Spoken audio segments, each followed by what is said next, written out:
আসসালামু আলাইকুম। অবিরাম বাংলার সংবাদে সবাইকে স্বাগত জানাচ্ছি। আমি মারিয়া চৌধুরী। শুরুতেই বিআরবি কেবল সংবাদ শিরোনাম। হল্যান্ডের জোড়া গোলের জাদুতে ব্রাজিলের বিদায়, প্রথমবার কোয়ার্টার ফাইনালে নরওয়ে। আন্তর্জাতিক ফুটবল থেকে নেইমারের অবসর।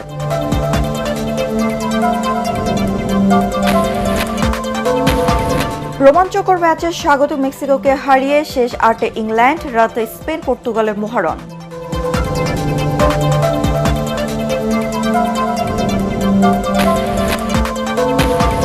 ডিসেম্বর থেকে স্থানীয় সরকার নির্বাচন শুরু করতে চায় সরকার, বললেন মির্জা ফখরুল। প্রথমে ইউনিয়ন পরিষদের ভোট, একক প্রার্থী দেবে না বিএনপি। এবং লাভজনক হওয়ায় পাট চাষে আগ্রহী জয়পুরের হাটের কৃষকরা, সহযোগিতার আশ্বাস কৃষি বিভাগের।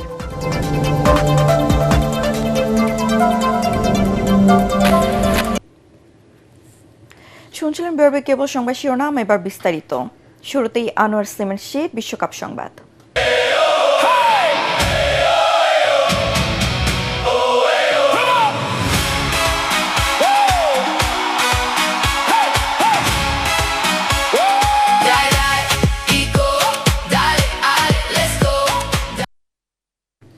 ব্রাজিলের হেক্সা জয়ের স্বপ্ন আবারও চুরমার। নেইমার ভেনিজুয়েলসদের কাঁদিয়ে শেষ হাসি হাসলেন নরওয়ের goal machine hurling Haaland. New জার্সিতে ২-১ গোলে হারিয়ে ৫বারের বিশ্ব চ্যাম্পিয়নদের বিদায় করে দিল নরওয়ে। এই ঐতিহাসিক জয়ে প্রথমবারের মতো বিশ্ব মঞ্চের কোয়ার্টার ফাইনালে উঠল ইউরোপের দেশটি। একই সাথে ব্রাজিলের বিপক্ষে অপরাজিত থাকার অবিশ্বাস্য রেকর্ডটাও অক্ষুণ্ণ রাখল ভাইকিংসরা। পরাগ আরমানের রিপোর্ট। আর্লিং হাল্যান্ডের ড্রাম যখন নিউ জার্সি স্টেডিয়ামকে আনন্দ আয়োজনে মাতিয়ে তুলছে, ব্রাজিল শিবিরে তখন কান্নার রল। স্বপ্নভঙ্গের বেদনা, হলুদ শিবির পরাজয়ে মলিন। আগের দুটি বিশ্বকাপে কোয়ার্টার ফাইনাল থেকে ছিটকে গেলেও এবার এক রাউন্ড আগেই বিদায় সেলেসাওদের। তাতে করে আর্লিং হাল্যান্ডের জোড়া গোলে প্রথমবারের মতো কোয়ার্টার ফাইনালে নরওয়ে। আগের ম্যাচেই বিশ্বকাপের নকআউট পর্বে প্রথম জয় পাওয়া নরওয়ে ব্রাজিলের কাছে না হারার রেকর্ড নিয়ে নির্ভর হয়ে খেলতে নামে। আর বিশ্ব ফুটবলে ৮৭ দেশকে হারালেও একমাত্র নরওয়ের বিপক্ষে জয় বঞ্চিত বিশ্বকাপের পেন্টাজয়ীরা। সেই না পারার রেকর্ড ভাঙতে এবং হেক্সা জয়ে এগিয়ে যেতে মাঠে নামেন ভিনিসিয়াস জুনিয়ররা। উল্টো ব্রাজিলিয়ান ডিফেন্সের দুর্বলতার সুযোগে ৩ মিনিটে প্যাট্রিক বার্গ এগিয়ে দেন নরওয়েকে, তবে অফসাইডে গোল বাতিল হয়। ব্রাজিলের আক্রমণ ঠেকাতে গিয়ে নরওয়ের বিপদসীমায় কুনিয়াকে ফাউল করলে পেনাল্টি পায় সেলেসাওরা। ১৪ মিনিটে ব্রুনো গিমারেজের শট ঠেকিয়ে দলকে বাঁচান গোলকিপার ওরিয়ান নেইল্যান্ড। ১৯৮৬ সালে জিকোর পর বিশ্বকাপে আবারও পেনাল্টি মিসের রেকর্ড গড়ল ব্রাজিল। পেনাল্টি মিসের হতাশা বলতে আক্রমণের ধার বাড়িয়ে দিল নরওয়ের গোলকিপার আরিয়ান নিল্যান্ডকে পরাস্ত করতে পারেননি মার্তিনেল্লি, ভিনিসিয়াস জুনিয়ররা। উল্টো মার্টিন ওডেগার্ডের শট কোন রকম ঠেকিয়ে দলকে বিপদে পড়তে দেননি Brazil goalkeeper Alisson Becker. Offside goal বাতিল, ব্রাজিলের পেনাল্টি মিসের হতাশা আর অবিশ্বাস্য সব সেভে শেষ হয় খেলার প্রথমার্ধে ড্র করা বিশ্বকাপের আগের ৩টি ম্যাচের কোনোটিতেই জেতেনি ব্রাজিল। এমনি রেকর্ডের সামনে খেলার ৫৯ মিনিটে গোলকিপারকে একা পেয়েও বল জালে জড়াতে পারেননি এনরিক। ব্রাজিলের ডি বক্সে টানা দুবার বলে ৫ হওয়াতে ব্যর্থ ভাইকিং হিরো হাল্যান্ড। অবশেষে গোল বন্ধাত্ম ঘোচাতে ৬৭ মিনিটে মার্তিনেল্লির বদলি হিসাবে মাঠে নামানো হয় নেইমারকে। রোনালদিনহো, রিভালদোদের উপস্থিতিও ব্রাজিলকে উজ্জীবিত করতে পারেনি। ৮০ মিনিটে শেলড্রুপের ক্রসে মাথা ছুঁয়ে স্টেডিয়ামের হলুদ জোয়ার থামিয়ে দেন আর্লিং হাল্যান্ড। ৯০ মিনিটে হাল্যান্ড আবারও গোল করে ম্যাচের ভাগ্য করে দেন। সেই সঙ্গে বিশ্বকাপে ৭ গোল করে মেসি এমবাপ্পের সঙ্গে গোল্ডেন বুট জয়ের দাবিও জানিয়ে রাখেন। খেলার ইনজুরি টাইমে নেইমার স্পট কিকে একটি গোল শোধ করলেও পেন্টাজয়ীদের রক্ষা কবচ হতে পারেননি। শেষ পর্যন্ত সুযোগ কাজে লাগাতে না পারার মাসুল দিয়ে বিশ্বকাপ থেকে বিদায় নিল ৫বারের চ্যাম্পিয়নরা। আর হাল্যান্ডের হাসিতে উচ্ছ্বসিত নরওয়ে পৌঁছে গেল শেষ ৮-এ। পরাগ আরমান, এটিএন বাংলা। বিশ্বকাপে আনন্দের ভাটা পড়ল ব্রাজিল সমর্থকদের মাঝে। জয়ের আশা নিয়ে ম্যাচ শুরুর কয়েক ঘন্টা আগেই ঢাকা বিশ্ববিদ্যালয় টিএসসি প্রাঙ্গণ কানায় কানায় পূর্ণ হয়ে যায়। তবে শেষ হাসি হাসতে পারেনি সেলেসাও ভক্তরা। মাঝরাতে বৃষ্টিতে ভিজে টান টান উত্তেজনার ম্যাচটি উপভোগ করলেও প্রিয় দলের বিদায়ে অপূর্ণতা নিয়েই ঘরে ফেরেন ব্রাজিল সমর্থকরা। আরও জানাচ্ছেন তৌহিদুর রহমান নিশান। প্রিয় দল ব্রাজিল হারার পর এভাবেই কান্না ভেজা চোখে টিএসসি থেকে বিদায় নেন বাংলাদেশি ব্রাজিল সমর্থকেরা। নরওয়ের কাছে 2-1 গোলে হেরে এবারের বিশ্বকাপ আসর থেকে বিদায় নেয় সেলেসাওরা। এমন বিদায়ে সমর্থকেরাও হতাশ। আমাদের ভাগ্য খারাপ হয়ে গেছে ভুলের কারণে। আমরা ইনশাল্লাহ ভালো খেলছি, আমরা হারলেও কোনো নিরাশ হই না, আমরা খেলি আসছি, ভালো খেলছি আল্লাহর রহমতে। আমরা হারলে আগামী দিন আরো ইনশাল্লাহ বাঁচে থাকলে আমরা ইনশাল্লাহ খেলা হবে। তবে ব্রাজিলের হারে উল্লাসে মাতে আর্জেন্টাইন সমর্থকেরা। ভালো লাগতাছে 7 আপ বাদ হইছে। নেইমার লাস্ট মুহূর্তে নামাইছে, আমি খুব খুশি হয়েছে, কারণ নেইমার ছাড়া যদি তারা আজকে হারতো তাহলে তাদের একটা এক্সকিউজ আমাদের নেইমার ছিল না। দ্বিতীয়ার্ধে নেইমার মাঠে নেমে পেনাল্টিতে একটি গোল করলেও হেক্সা জয়ের মিশনে নামা ব্রাজিলের পরাজয় ঠেকাতে পারেননি। অশ্রু ভেজা চোখে এবারের মতো বিদায় নিলেও ভবিষ্যতে ব্রাজিল ফিরবে তার পুরনো রূপে, পুরনো মহিমায়, এমনটাই প্রত্যাশা ব্রাজিল সমর্থকদের। তৌহিদুর রহমান নিশান, এটিএন বাংলা, ঢাকা। বিশ্বকাপের রাউন্ড অফ 16-এর উত্তেজনার বারুদে ঠাসা ম্যাচে মুখোমুখি হবে প্রতিবেশী দুই দেশ স্পেন ও পর্তুগাল। হাই ভোল্টেজ এই ম্যাচে 2010 সালের বিশ্ব চ্যাম্পিয়নরা লড়বে 2025 সালের উয়েফা নেশনস লিগ জয়ী পর্তুগালের বিরুদ্ধে। ডালাসের এটি অ্যান্টি স্টেডিয়ামে বাংলাদেশ সময় রাত 1টায় শুরু হবে দুই প্রতিবেশীর আইভোরিয়ান ডার্বি। পরাকার মানে রিপোর্ট। আইবেরিয়ান প্রতিপক্ষ পর্তুগাল ও স্পেনের লড়াইটা 100 বছরের বেশি পুরনো। 1921 সালে প্রীতি ম্যাচ দিয়ে দ্বৈরথের শুরু, তবে এখন আর সেই প্রীতি নেই। লা রোজা আর সেলেসাও দা কুইনাসদের লড়াই মানেই টান টান উত্তেজনা, নিজেদের শ্রেষ্ঠত্ব প্রমাণে একে অন্যের উপর ছাপিয়ে পড়া। চলতি বিশ্বকাপে ইয়ামাল, পেদ্রি, ওইজাবালরা আছেন দারুণ ফর্মে। এইচ গ্রুপে 3 ম্যাচের 7 পয়েন্ট নিয়ে শীর্ষ দল হিসেবে নকআউট পর্বে উঠে লুইস ডি লা ফন্তের দল। আর রাউন্ড অফ 32-তে অস্ট্রিয়াকে পরাজিত করে প্রি কোয়ার্টার ফাইনালে টিকিট পায়। এদিকে ক্রিশ্চিয়ানো রোনালদোকে ঘিরেই পর্তুগালের যত পরিকল্পনা, তবে রোনালদোর মতোই রবার্তো মার্টিনেজের শিষ্যরা চূড়ান্ত ফর্মে নেই। কে গ্রুপে কলম্বিয়ার পেছনে থেকে দ্বিতীয় দল হিসেবে নকআউটে ওঠে পর্তুগাল। রাউন্ড অফ 32-তে লুকা মদ্রিজের ক্রোয়েশিয়াকে 2-1 গোলে হারিয়ে টুর্নামেন্ট থেকে বিদায় করে দেয় পর্তুগিজরা। মহাতারকা রোনালদোর শেষ বিশ্বকাপকে স্মরণীয় করে রাখতে ঐতিহ্যের লড়াইয়ে তারা যে মরণ কামড় দেবে তা বলাই বাহুল্য। তবে এখন পর্যন্ত 41 বার মুখোমুখি দ্বৈরথে স্পেনের 17 জয়ের বিপরীতে পর্তুগিজরা জিতেছে মাত্র 6 ম্যাচে, 18 বার ড্র হয়েছে। জয়ের পাল্লাটে স্পেনের দিকে ঝুঁকে থাকলেও সাম্প্রতিক ফর্ম ও বড় টুর্নামেন্টের বিচারে বিশ্বকাপের শেষ 16 মঞ্চে একটা দারুণ লড়াই প্রত্যাশা করছেন ফুটবল প্রেমীরা। পরাগার মান, এটিএন বাংলা। নির্বাচন কমিশন প্রস্তুত থাকলে আগামী ডিসেম্বর থেকে শুরু হবে স্থানীয় সরকার নির্বাচন। প্রথমে হবে ইউনিয়ন পরিষদের ভোট। এটিএন বাংলাকে এসব তথ্য জানান বিএনপি মহাসচিব ও স্থানীয় সরকার মন্ত্রী মির্জা ফখরুল ইসলাম আলমগীর। তিনি জানান, নির্দলীয় এই নির্বাচনে কোনো একক প্রার্থীকে সমর্থন দেবে না বিএনপি। অংশ নিতে পারবেন আওয়ামী লীগ, জামায়াত, এনসিপি সহ যে কোনো দলের কর্মী সমর্থকরা। রিপোর্টে জানাচ্ছেন মাহবুব কবির চপল। গণতন্ত্রের মূল স্তম্ভ ধরা হয় স্থানীয় সরকার নির্বাচন। ভালো মন্দের বিচারে প্রার্থী নির্বাচিত করবার সুযোগ পান ভোটাররা। কিন্তু 2015 সালে আওয়ামী লীগ সরকার দলীয় প্রতীকে নির্বাচন দেওয়ার পর থেকেই সেই সুযোগ হারান স্থানীয় বাসিন্দারা। প্রায় সব জায়গাতেই তাদের প্রার্থী ক্ষমতায় বসে। 2024 সালের 5 আগস্ট দলটির পতনের পর সিটি মেয়র থেকে শুরু করে ইউপি চেয়ারম্যান অনেকেই আত্মগোপনে চলে যান। এ অবস্থায় 1876 জনপ্রতিনিধিকে অপসারণ করে সরকারি কর্মকর্তাদের প্রশাসক হিসেবে নিয়োগ দেয় অন্তর্বর্তী সরকার। বিএনপি ক্ষমতায় এসেও সেই ধারা অব্যাহত রাখে।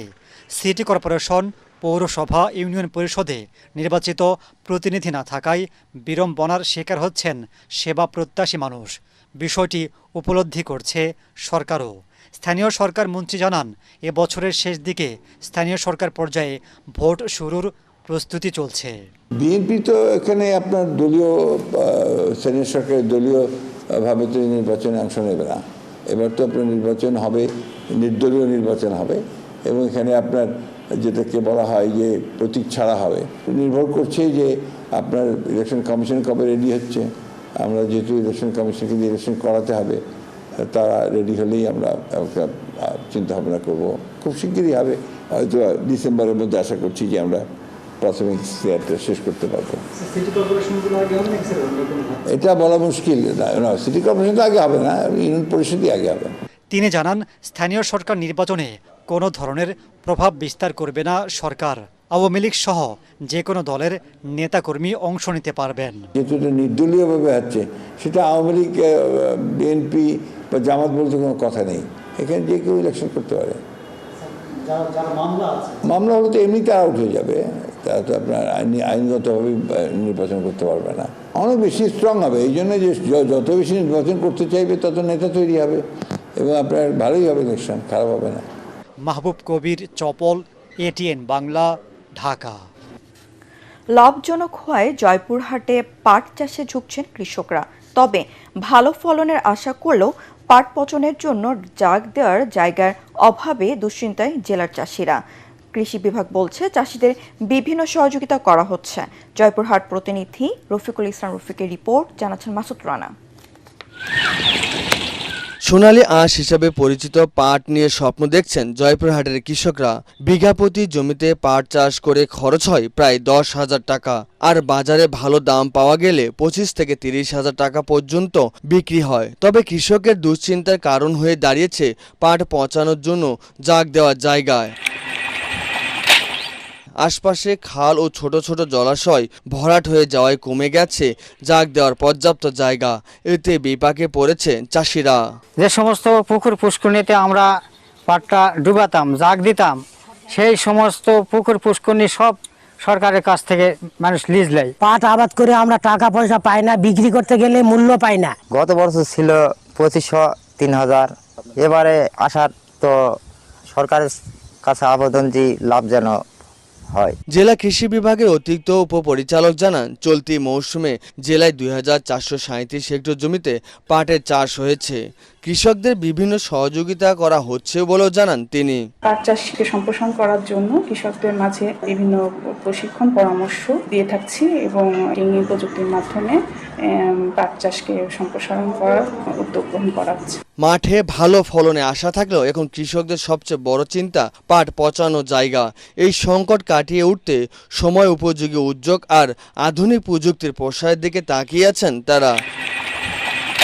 Bureau report, ATN Bangla. এবার আন্তর্জাতিক সংবাদ।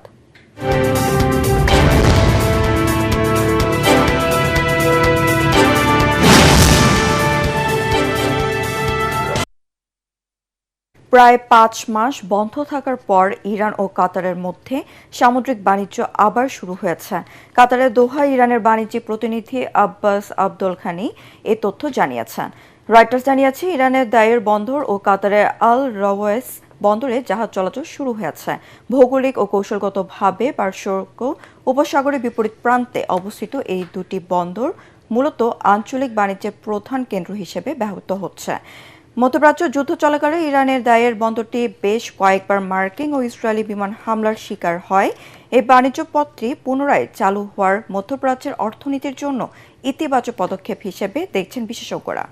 বাংলাদেশ চলচ্চিত্র উন্নয়ন কর্পোরেশন বিএফডিসির শিল্পী সমিতি দ্বিবার্ষিক নির্বাচনে সিনিয়র সহসভাপতি পদে নির্বাচিত হওয়ায় চিত্রনায়ক দিয়ে তায়েবকে শুভেচ্ছা জানিয়েছেন এটিএন বাংলা ও এটিএন নিউজের chairman doctor Mahfuzur Rahman.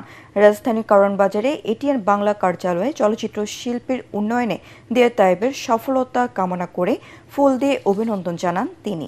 ATN Bangla সবসময় তার পাশে থাকায় কৃতজ্ঞতা প্রকাশ করেন চিত্রনায়ক দিয়ে তায়েব। পাশাপাশি ভবিষ্যতে দেশের চলচ্চিত্র শিল্পীর উন্নয়নে কাজ করে যাওয়ার প্রত্যয় ব্যক্ত করেন তিনি। এদিকে এটিএন বাংলার বার্তা বিভাগের পক্ষ থেকেও দিয়ে তায়েবকে অভিনন্দন জানানো হয়। এই সময় বার্তা বিভাগের ঊর্ধ্বতন ব্যক্তিরা তাকে ফুলের শুভেচ্ছা জানান। 2026 থেকে 2028 সাল পর্যন্ত 2 বছরের জন্য শিল্পী সমিতির সিনিয়র সহসভাপতি পদে সর্বোচ্চ ভোট পেয়ে নির্বাচিত হয়েছেন দিয়ে তায়েব। প্রত্যেকটা বিজয় আসলে খুব আনন্দ দেয় মানুষকে, এবং সেটা খুব যদি প্রত্যাশিত কিছু হয়। আর আমার প্রতিদ্বন্দ্বী ছিলেন চিত্রনায়িকা রুজিনা আপা, চিত্রনায়িকা নতুন আপা, ওনারা ছিলেন। তাদের ছাড়িয়ে যে পাশ করা আসলে খুব টাফ ছিল, কিন্তু সেটা আপনাদের সবার দোয়া। স্পেশালি থ্যাঙ্কস দেব আমি ডক্টর মাহবুব স্যারকে, যেহেতু আমি তার অ্যাডভাইজার, চেয়ারম্যান স্যারের অ্যাডভাইজার এবং এখানে নিউজের অ্যাডভাইজার, অনেকগুলো দায়িত্ব উনি আমাকে দিয়ে রেখেছেন। আমি মনে করি এটা আমার হোম, এখান থেকে পাশ করার অর্থ এটিএন পরিবার পাশ করেছে। নানা আয়োজনের মধ্য দিয়ে যুক্তরাষ্ট্রের নিউ ইয়র্কের এনটিভির 24তম প্রতিষ্ঠা বার্ষিকী উদযাপন করা হয়েছে। এ উপলক্ষে কুইন্সের উডসাইডের গুলশান টেরেস মিলনায়তনে আলোচনা সভা, কেক কাটা ও বিভিন্ন ক্ষেত্রে অবদানের জন্য কয়েকজনকে সম্মাননা জানানো হয়। কমিউনিটি অ্যাক্টিভিস্ট ফখরুল ইসলাম দেলোয়ারের সঞ্চালনায় অনুষ্ঠানে উপস্থিত ছিলেন Congress women grace Ming, new ইয়র্কের বাংলাদেশ কনসাল জেনারেল মোজাম্মেল হক, বিশিষ্ট ব্যবসায়ী শাহনেওয়াজ ঠিকানা সম্পাদক মণ্ডলীর সভাপতি এম শাহিন, বাংলাদেশ সোসাইটির নেতৃত্ববৃন্দ, নিউ ইয়র্ক পুলিশ বিভাগের প্রতিনিধি, সাংবাদিক সহ বিশিষ্টজনেরা। 24তম প্রতিষ্ঠা বার্ষিকীতে সবাইকে সাথে নিয়ে কেক কাটেন এনটিভির উত্তর আমেরিকার ব্যুরো প্রধান ফরিদ আলম। এবার খেলার খবর।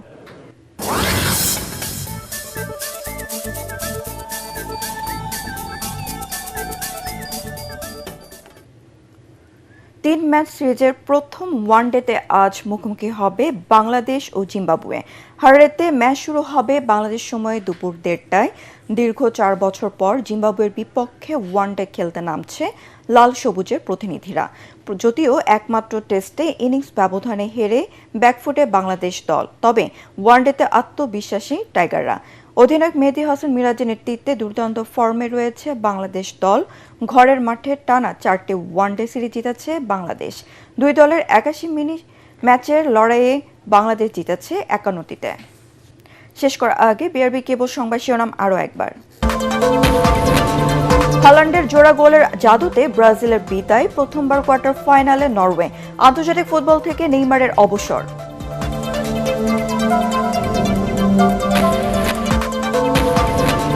রোমাঞ্চকর ম্যাচে স্বাগতিক মেক্সিকোকে হারিয়ে শেষ 8-এ ইংল্যান্ড, রাতে স্পেন পর্তুগালের মহারণ।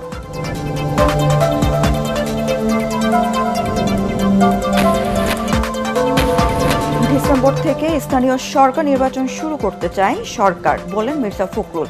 প্রথমে ইউনিয়ন পরিষদের ভোট, একক প্রার্থী দেবে না বিএনপি।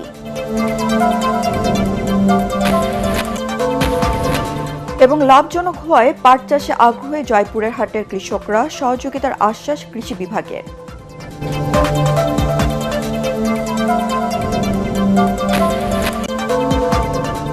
পরবর্তী সংবাদ দেখার আমন্ত্রণ জানিয়ে এখনকার মতো শেষ করছি। এটিএন বাংলা সংবাদ ইউটিউবে দেখতে ব্রাউজ করুন, /এটিএন বাংলা নিউজ। ধন্যবাদ সবাইকে।